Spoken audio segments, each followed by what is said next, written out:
seems only fitting. I started Bored on the Corner with a rant about censorship, and it looks like one of my last regular episodes is going to be about censorship.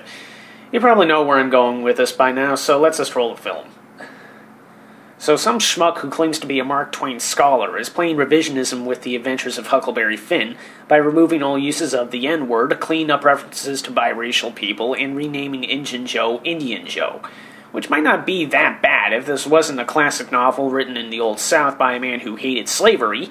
In fact, the whole novel is arguably a statement against the slave trade. So what this crackerjack is trying to do is like re-releasing Schindler's List and removing all references to the Holocaust.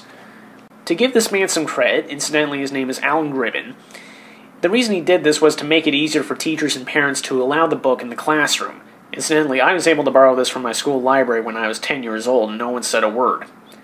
Back in the days before I did Bored on the Corner, I once wrote a rant about how stupid it was for Catholic schools to ban The Golden Compass and its sequels just because they were written by an atheist who, shock horror, doesn't trust organized religion. Banning a book or sanitize it does not solve anything. Why people continue to believe that it does is beyond me.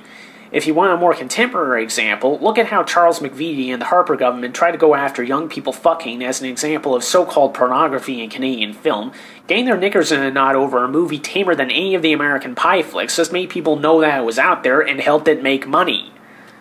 Anyway, if overprotective child worshippers think that the slurs in this book are too much for kids to handle, apparently unaware of the vocabulary of your average kid these days, the reasonable thing to do is, what an idea, study it in class, with historical context, and teachings about Mark Twain's social views. Why is that so hard to understand? This guy supposedly has a PhD, and apparently it never occurred to him to do that. And for the record, not only have I never been to university, but my college diploma is, wait for it, television broadcasting. And apparently, this is such a far-out concept?